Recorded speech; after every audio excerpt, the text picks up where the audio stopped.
Good morning, everybody. KT here with Wise Images Photography, and today what we are going to go ahead and go over are 3 common things to go ahead and avoid when you are editing inside of Lightroom.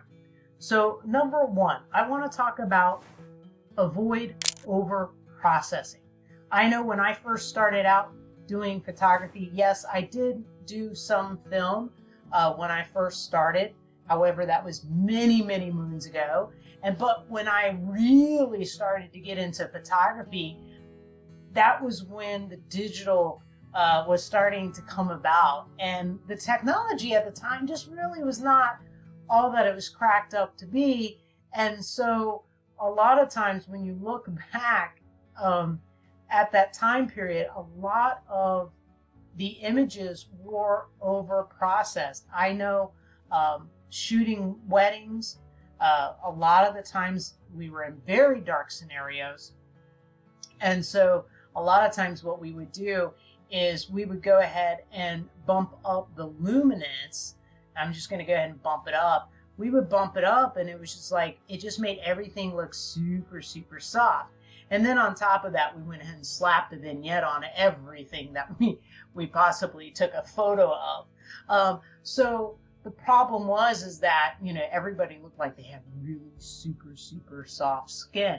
So there was a lot of over processing with the images, and everybody's skin kind of looked fake. But there's other times that you go in and maybe you edit something and it looks really highly processed, and because of it doesn't look real. So sometimes I like to look at editing as you want to edit where it looks realistic and not fake. Now, this is all up to the eye of the beholder, because photography is subjective, it is an art, so everybody has their own style and whatnot. I was actually playing with a photo the other day, and I got a little bit more, not as realistic as I normally do. I probably got a little bit what I was trying to move more towards that artistic side. I don't think I nailed it as good as I probably could have, and I definitely could use some improvement here. My apologies if you guys heard my phone go off there. But anyways, needless to say, it was my attempt at kind of doing something like with a little bit more fine art-ish kind of look. So there is kind of those different stages, I think, kind of like that more realistic, natural stage. Then you have kind of like that fine art stage. And then you kind of have, over processed stage, and where things look really fake. And that's where I'm trying to gauge and explain to you all, like, don't go to that stage. All right. So next up, let's talk about avoiding banding, avoiding color banding. Now, how does that color banding even? What are we even talking about? I don't know if you guys ever seen this, and I just picked a random photo, not really a random photo. I actually picked this photo out just because there was so much blue sky. This is not an award-winning photo by any means, but this was a good image to be able to show you guys what I mean by color banding. It's kind of like when you have like a light color and it kind of goes to a dark color. Like a lot of times you'll see this when you look at an image that has like the horizon, then you have the sky, and a lot of times you'll see like almost like a white around the edge.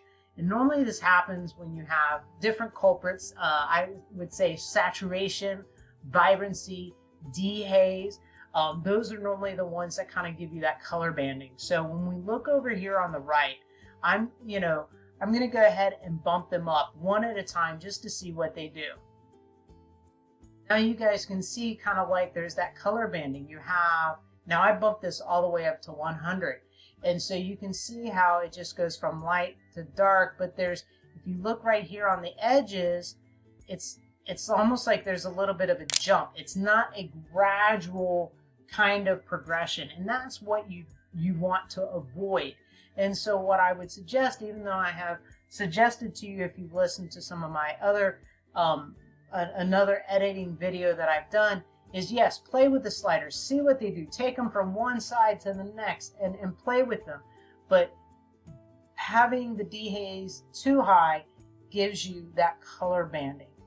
Vibrance is another one. We're going to go back to simple here. We're going to go and bump it up here. You can see a little bit, and if you look in the sky a little bit, you kind of have like, it's almost like you have a little bit of spots going on versus not there. There you go. Just a little bit of the spots. You can tell that it kind of has that little bit of a white edge around the bird. And it just kind of is looking really super over processed and not right. Let's go ahead and take a look at saturation. Saturation, it doesn't really show you a very good example of it, but you can tell that the coloring to me seems a little bit off. Like here is if I'm a little bit backed off on the bird, just give them a little bit of a pop. That looks more natural with a little bit of a brightness. But when I go like this, and I move it way over to the far right, look how his bill is really looking unnatural. It's not looking the right color. So just back off of it a little bit so that it's not, so that you don't get that color banding. You don't throw off the image. Sometimes I will see this, like if I've shot a nest like with an osprey, and then there's blue sky around. So just kind of watch it. It's basically where you have some loss of information. Now, the last thing that you want to go ahead and avoid is a heavy vignette. And have I used this? Yes, I have. Because I was wanting the focus to go in this one. I think I photographed this one probably, I don't know, maybe like almost 10 years now. I think this was from 2016, honestly. It's a heavy vignette, and I told you guys that we did this when we used to do weddings. This is how I edited like all my wedding photography back in the day. It was a heavy vignette and made everything super soft with luminance. So avoid that heavy vignette. The purpose of a vignette is because our eyes are naturally drawn to the brightest part of the scene. And so by putting a vignette around it, it draws your eye to whatever it is. But the whole point of a vignette is to enhance the photo, not to detract. So when you are working with your vignettes, I'm going to go ahead and I'm going to go down here to the vignette where it has effects. If you go to the far right, you're going to get a white vignette. If you go to the left, you're going to get a black vignette. Notice that that is too much. You sit here, and if I could really zone in on it, or I could zone back out on it, the whole point is you want it to add, not detract. And so that's where all you have to do is you got to figure out your feathering. I mean, this looks like we're looking through a telescope right now. Here we have it feathered, but I would definitely back off of it just a little bit. Like I said, this is not any kind of award-winning photograph or anything else like that. When I also used, probably vignetting a little bit too much, even this guy, I also messed up with this. I was just in my friend's house. The vignette, I don't think it really adds too much. Also, too, I was way too high for this dog. I should have been more eye level with him. It would have made such a much better picture. But anyways, guys, that is pretty much all that I have for you guys today. If you guys like this content, please make sure that you guys go ahead and like it. Go ahead and subscribe if you haven't subscribed, so that way you guys can keep on seeing more content about photography. And I just want to say that I appreciate you guys for tuning in. Remember that you are awesome, and have a fantastic rest of your week. And I'll see you later, alligator.